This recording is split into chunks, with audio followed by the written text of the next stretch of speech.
ആഗ്രഹത്തോടെ ദൈവത്തിൽ നിന്ന് പ്രാപിക്കുവാനാണ് കടന്നു വരുന്നത്. അല്ലെങ്കിൽ അതിന് അല്ലെങ്കിൽ ഉപവാസം എന്ന് പറയുന്നത് എന്തിനാണ്? അല്ലെങ്കിൽ ദൈവം ഈ ദിവസങ്ങളിൽ എന്നോട് ഇടപെട്ട ഒരു വചനം പകൽവേളയിൽ അല്പസമയം എനിക്ക് പറയാനിടയായി.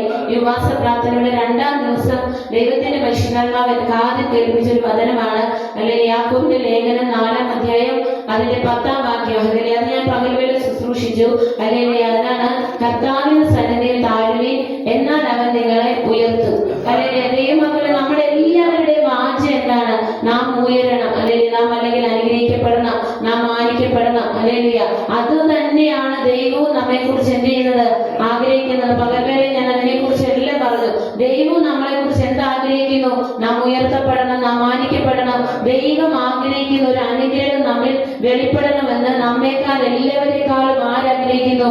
ദൈവം ആഗ്രഹിക്കുന്നു. ഈ ലോകത്തിലെ ഒരു മനുഷ്യൻ, അല്ലെങ്കിൽ നമ്മുടെ ബന്ധുക്കൾ, നമ്മുടെ പ്രിയപ്പെട്ടവർ എന്ന് പറയുന്ന ആരാഗ്രഹിക്കുന്നതിനേക്കാളും നമ്മൾ അനുഗ്രഹിക്കപ്പെടണമെന്ന് ആഗ്രഹിക്കുന്ന ആളാണ് ആര്? ദൈവം. അല്ലെങ്കിൽ അതാണ് ഞാൻ പകൽവേള പറഞ്ഞു, ദൈവം തന്നോട് കൂടെ ഇരുത്തേണ്ടതിനാണ് എന്ത് ചെയ്യുന്നത്?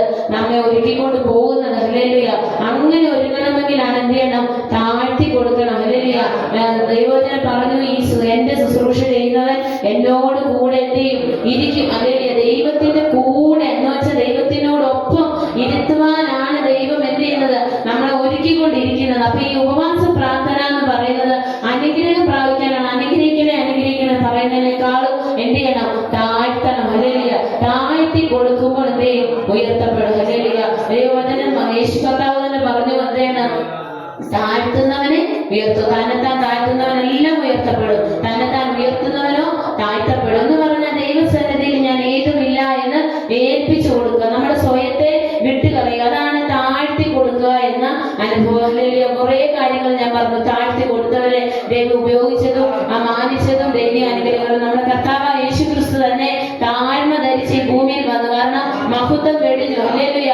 അവന് ദൈവ സ്വരൂപത്തോടിരിക്കെ, ദൈവത്തിന്റെ സാദൃശ്യത്തോടിരിക്കെ ആ പദവി എല്ലാം വിട്ട് മനുഷ്യ സാദൃശ്യത്തിലായി, വേഷത്തിൽ മനുഷ്യനായി, അല്ലെങ്കിൽ ക്രൂശിലെ മരണത്തോളം അനുസരണം ഉള്ളവനായി ദൈവിക പദ്ധതിക്കായി ഏൽപ്പിച്ചു കൊടുത്തു. ഹല്ലേലൂയ. അത് മുഖാന്തരം സകല മാനവജാതിക്കും രക്ഷ വന്നു. നമ്മൾ എന്ത് ചെയ്തു? ദൈവജനമായി തീരുമാൻ ഇടയായി. നമുക്ക് കൊരിന്ത്യർ ലേഖനത്തിൽ കാണാൻ കഴിയും, പുതിയ നിയമത്തിന്റെ ശുശ്രൂഷക്കാരാക്കി. അല്ലെങ്കിൽ ഇത് നമുക്ക് പ്രാപിക്കാൻ കഴിയുന്ന ഒന്നല്ലായിരുന്നു. ദൈവജനമല്ലായിരുന്നു, അല്ലെങ്കിൽ ദൈവമക്കളല്ലായിരുന്നു. കർത്താവിന്റെ അല്ലെങ്കിൽ ദൈവത്തിൻ്റെതായ ഒരു അനുഗ്രഹവും പ്രാപിക്കാൻ എന്തില്ലായിരുന്നു?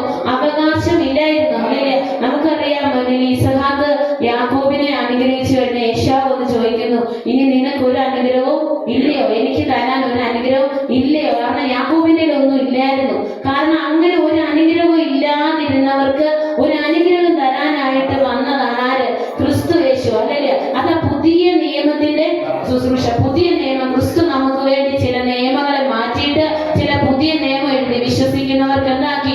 ദൈവമക്കളായി തീരുവാൻ അവകാശം തന്നു. ഹല്ലേലൂയ. അപ്പൊ അത് പ്രാപിക്കണമെങ്കിൽ എന്ത് ചെയ്യണം? താഴണം. യേശു ക്രിസ്തു താഴ്ന്നത് കൊണ്ട് അവനെ സകല നാമത്തിനും മേലായ നാമമാക്കി. ഹല്ലേലൂയ.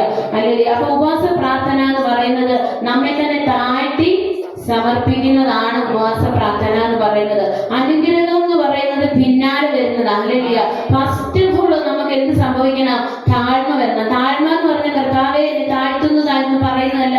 സ്വയങ്ങള് ദൈവഹീനമില്ലാത്തതൊക്കെ എന്ത് ചെയ്യണം? മാറ്റി വെച്ചുകൊണ്ട് അടുത്ത് വരുന്നതാണ് ഉപവാസ പ്രാർത്ഥന. ഹല്ലേലൂയ. പിന്നെ ഞാൻ ഇന്ന് പറഞ്ഞ ഹല്ലേലൂയ, ദൈവം നമുക്ക് മുദ്രയിട്ടിരിക്കുന്നതാണ് എന്ത്? പരിശുദ്ധാത്മാവ്. ഹല്ലേലൂയ. നമുക്കറിയാം, കർത്താവിന്റെ നാളിലേക്കാണ് എന്ത് ചെയ്യുന്നത്? മുദ്രയിട്ട് സൂക്ഷിക്കുന്നത്. കർത്താവ് വരുമ്പോൾ നമുക്ക് അവനോടുകൂടെ എന്ത് ചെയ്യണം? പോകണം. അതിനുവേണ്ടി ദൈവം നമ്മളെ മുദ്ര വെച്ചിരിക്കുക. ഒരു കിണറിനെ മുദ്ര വെച്ചിരിക്കുന്നത് പോലെ പരിശുദ്ധാത്മാവ് നമ്മളെ മുദ്ര വെച്ചിരിക്കും. പക്ഷെ അതിനെ നാം എന്ത് ചെയ്യണം? പ്രാപിക്കണം. ഹല്ലേലൂയ. ഇന്ന് രാത്രിയിലെ ഒരു ദൈവവചന ചിന്തയ്ക്കായിട്ട് 2 കൊരിന്ത്യർക്ക് എഴുതിയ ലേഖനം 4-ാം അധ്യായം അതിന്റെ 7-ാം വാക്യം വായിക്കും. എങ്കിലും ഈ അത്യന്ത ശക്തി ഞങ്ങളുടെ സ്വന്തമെന്നല്ല, ദൈവത്തിന്റെ ദാനമത്രേ എന്ന് വരേണ്ടതിന് ഈ നിക്ഷേപം ഞങ്ങൾക്ക് മൺപാത്രങ്ങളിലാകുന്നു ഉള്ളത്. അപ്പോസ്തലൻ പൗലോസ് പറയുന്ന വാക്കുകളാണിത്. എങ്കിലും ഈ അത്യന്ത ശക്തി ഞങ്ങളുടെ സ്വന്തമെന്നല്ല, ദൈവത്തിന്റെ ദാനം അത്രയെന്ന് വരേണ്ടതിന് ഈ നിക്ഷേപം ഞങ്ങൾക്ക് മൺപാത്രങ്ങളിൽ നൽകപ്പെട്ടിരിക്കുന്നു എന്ന് പറഞ്ഞാൽ ഈ ദുർബലരായ നമ്മുടെ മേൽ അല്ലെങ്കിൽ ഒരു വിലയും ഒരു യോഗ്യതയും പറയുവാനില്ലാത്ത നമ്മുടെ മേൽ ദൈവം പകർന്നിരിക്കുന്ന ഒരു ശക്തിയാണെന്ത്? പരിശുദ്ധാത്മാവിന്റെ ശക്തി. പരിശുദ്ധാത്മാവിനെ കുറിച്ച് അല്ലെങ്കിൽ ദൈവവചനത്തിന്റെ ആദ്യം മുതൽ അവസാനം വരെ നമുക്ക് എന്ത് ചെയ്യാൻ കാണും? പരിശുദ്ധാത്മാവിനെ കുറിച്ച് കാണാൻ കഴിയും. ഹല്ലേലൂയ. പഴയ നിയമത്തിൽ ഓരോ വ്യക്തികളുടെ മേലാണ് എന്ത് വന്നത്? പരിശുദ്ധാത്മാവ് വന്നത്. എല്ലാവരുടെ മേലും വന്നില്ല. ഹല്ലേലൂയ. ഈ പരിശുദ്ധാത്മാവിനെ പല രീതിയിൽ നമുക്ക് ദൈവവചനത്തിൽ കാണാൻ കഴിയും. യേശു ക്രിസ്തു പറയുന്നത് എന്തെന്നറിയാമോ? ഇതൊരു വാഗ്ദത്തമാണ്. ഹല്ലേലൂയ. ദൈവ ലൂക്കോസിന്റെ ലേഖനത്തിൽ യേശു ക്രിസ്തു പറയുന്നുണ്ട് 24:49 ഞാൻ നിങ്ങൾക്ക് പിതാവിൽ നിന്ന് അയക്കുവാനിരിക്കുന്ന വാഗ്ദത്തം നിങ്ങൾ പ്രാപിക്കേണ്ടതിന് നിങ്ങൾ നഗരത്തിൽ തന്നെ പാർക്കണം. അപ്പൊ പരിശുദ്ധാത്മാവിനെ ഇവിടെ എന്താണ്? വാഗ്ദത്തമായിട്ട് കണ്ടിരിക്കുന്നത്. അത് യോവേൽ പ്രവചനത്തിൽ പറഞ്ഞിട്ടുണ്ട്, അന്ത്യകാലത്ത് ഞാൻ സകല ജഡത്തിനു മേലും എന്റെ ആത്മാവിനെ പകരും. ഒരു വാഗ്ദത്തം അവിടെ വെളിപ്പെട്ട് വന്നില്ല. അപ്പൊ ഈ പരിശുദ്ധാത്മാവ് എന്ന് പറയുന്നത് ഒരു വാഗ്ദത്തമാണ്. ഹല്ലേലൂയ. നാം ഏവരും പ്രാപിക്കേണ്ടതിന് ദൈവം വെച്ചിരിക്കുന്ന വാഗ്ദത്തമാണ് പരിശുദ്ധാത്മാവ്. ഇതിന് പല നിലകളിലും നമുക്ക് കാണാൻ കഴിയും. അപ്പോസ്തല പ്രവൃത്തിയില് ഹല്ലേലൂയ വരുമ്പോ കാണും, നിങ്ങൾ ശക്തി ലഭിച്ചിട്ട്. ഹല്ലേലൂയ. ഇതിനെ ശക്തിയായിട്ട് കണ്ടിരിക്കുക. ഹല്ലേലൂയ.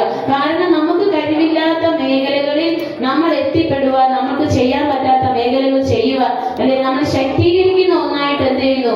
പരിശുദ്ധാത്മാവിനെ അവിടെ കാണിച്ചിരിക്കുക. അല്ലെങ്കിൽ അത് നമുക്ക് പ്രത്യേകം അറിയാം. പത്രോസ് ഹല്ലേലൂയ പല പ്രാവശ്യം യേശുവിനെ തള്ളിപ്പറഞ്ഞ് മുന്നോട്ട് പോവില്ല, പുറകോട്ട് പോയവനാണ്. ഹല്ലേലൂയ. കാരണം അവന് എന്തില്ലായിരുന്നു? ഈ ശക്തി ഇല്ലായിരുന്നു, ഈ പരിശുദ്ധാത്മാവ് ഇല്ലായിരുന്നു. ഹല്ലേലൂയ. ദൈവം ഈ ഭൂമിയിൽ നിന്ന്, യേശു ഈ ഭൂമിയിൽ നിന്ന് പോകുമ്പോ ഹല്ലേലൂയ ശിഷ്യന്മാരോട് പറഞ്ഞ ഏക ഒരു കാര്യം ഇതേ ഉള്ളൂ. എന്ത് ചെയ്യണം?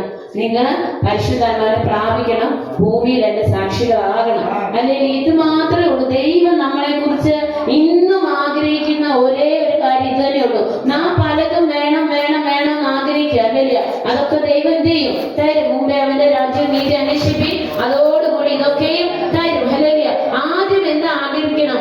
ദൈവം പറഞ്ഞു, പരിശുദ്ധാത്മാവിനെ ഞാൻ നിങ്ങൾക്ക് തരും. ഹല്ലേലൂയ. അതുകൊണ്ട് അപ്പോസ്തലന്മാര് പൗലോസ് ചോദിക്കുക, നിങ്ങൾ എന്ത് വിശ്വസിച്ചിട്ട് അഭിഷേകം പ്രാപിച്ചായിരുന്നു? പരിശുദ്ധാത്മാവിനെ പ്രാപിച്ചോ? വിശ്വസിച്ചാൽ മാത്രം പോരാ. ഹല്ലേലൂയ. നാം ഈ ദൈവശക്തി എന്ത് ചെയ്യണം? പ്രാപിക്കണം. അപ്പൊ അപ്പോസ്തല പ്രവൃത്തിയിൽ ഇതൊരു ശക്തിയാണ്. ആ ശക്തി വന്നപ്പോൾ പത്രോസ് എഴുന്നേറ്റ് നിന്നു. അന്ന് 3000 പേരോട് എന്ത് ചെയ്തു? ദൈവസഭയോട് ചേർന്നു. എന്ന് വെച്ചാൽ നമുക്ക് കഴിവില്ലെന്ന് പറഞ്ഞ് നാം പറ്റാതെ പോകുന്ന മേഖലകളെ നമ്മൾ ശക്തീകരിച്ച് മുമ്പോട്ട് കൊണ്ടുവരുന്നതാണ് എന്ത്? പരിശുദ്ധാത്മാവിന്റെ ശക്തി. അത് എന്ത് ചെയ്യണം? നാം പ്രാപിക്കണം. അത് എല്ലാ മനുഷ്യനും പ്രാപിക്കണം ദൈവം ആഗ്രഹിക്കുന്നു. പണ്ട് ദൈവത്തിന്റെ ഉദ്ദേശത്തിനും ഒരാളിൽ ഉദ്ദേശം തോന്നിയാൽ അത് അവർക്ക് മാത്രമേ കൊടുത്തുള്ളൂ. നമുക്കറിയാം ഏലിയാവ്, ശൗല് എന്ന് വെച്ചാൽ ഒരു പ്രത്യേക ദൗത്യത്തിന് മാത്രമുള്ളവർക്ക് കൊടുത്തേ. പക്ഷെ അന്ത്യകാലത്ത് ദൈവം പറഞ്ഞത് സകലരും പ്രാപിക്കണം. യേശുവും പറഞ്ഞത് നിങ്ങൾ പ്രാപിക്കണം. ഹല്ലേലൂയ. അപ്പൊ അപ്പോസ്തല പ്രവൃത്തിയിൽ ഇത് ശക്തിയാണ്. യോഹന്നാൻ പറയുന്നത് എന്താ? നല്ലൊരു കാര്യസ്ഥൻ. ഹല്ലേലൂയ. എന്ന് വെച്ചാൽ നമ്മളെ വഴി നടത്തിക്കൊണ്ട് പോകുവാനുള്ള കാര്യസ്ഥൻ. കാരണം നമുക്ക് വരുന്ന ബുദ്ധിമോശങ്ങൾ, പാപത്തിന്റെ അല്ലെങ്കിൽ വഴികളൊക്കെ നമ്മുടെ ജീവിതത്തിൽ വരും. അല്ലെങ്കിൽ ഇതിനെ നമുക്ക് ഇത് തെറ്റാണ്, ഇതാണ് നല്ലതെന്ന് പറഞ്ഞു തരാൻ നല്ല കൂടെ നടക്കുന്ന ഒരു സഖി. ഹല്ലേലൂയ. അവിടെ പറയുന്ന എന്നേക്കും ഇരിക്കേണ്ടതിന്, അത് ഒരിക്കലും വന്ന് പോകാനല്ല, എന്നേക്കും ഇരിക്കാൻ. അത് നമുക്ക് നോക്കിയാൽ ഇതൊരു നല്ല ഗിഫ്റ്റാണ്. ഹല്ലേലൂയ. ദൈവം നമുക്ക് നാം ചോദിക്കാതെ തന്നെ നമ്മൾ പകർന്നിരിക്കുന്ന ഒരു ഗിഫ്റ്റാണ് എന്ത്? പരിശുദ്ധാത്മാവ്. പരിശുദ്ധാത്മാവ് അല്ലെങ്കിൽ എന്താ പറയാ, പാപത്തെ കുറിച്ച്, നീതിയെ കുറിച്ച്, ന്യായവിധിയെ കുറിച്ച് ബോധം വരുത്തും. അല്ലെ ദൈവമക്കളെ, നമ്മുടെ ഭവനത്തിൽ ആരെങ്കിലും പാവവഴിയിൽ നിൽക്കുന്നുണ്ടെങ്കിൽ, അല്ലെങ്കിൽ ഈ ദൈവത്തിലേക്ക് അടുത്ത് വരാൻ കഴിയുന്നുണ്ടെങ്കിൽ നിങ്ങൾ എന്ത് ചെയ്യണം? പരിശുദ്ധാത്മാവിനെ പ്രാപിക്കേണ്ടതിന് പ്രാർത്ഥിക്കണം. പരിശുദ്ധാത്മാവാണ് നമ്മുടെ സകല സത്യത്തിലും വഴി നടത്തുന്നത്. അപ്പൊ ഈ പരിശുദ്ധാത്മാവിനെ ഇവിടെ എന്ത് പറയുന്നു?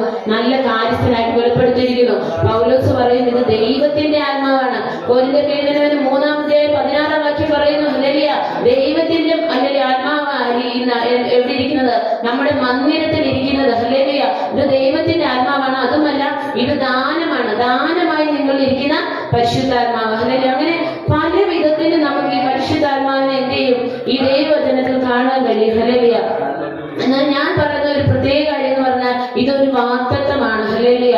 വാഗ്ദത്തം എന്ന് പറഞ്ഞാൽ നാം വാഗ്ദത്തം കേട്ടവരാണെങ്കിൽ ആ വാഗ്ദത്തം പ്രാപിക്കുന്നവരും ആയിരിക്കണം. ഹല്ലേലൂയ. അബ്രഹാം വാഗ്ദത്തം കേട്ടിട്ട് ഇറങ്ങി. ഹല്ലേലൂയ. ഞാൻ കാണിപ്പാൻ ഇരിക്കുന്ന ദേശത്ത് നിന്നെ എന്ത് ചെയ്യുക? കൊണ്ടുപോവുക. കേട്ടിറങ്ങിയിട്ട് അത്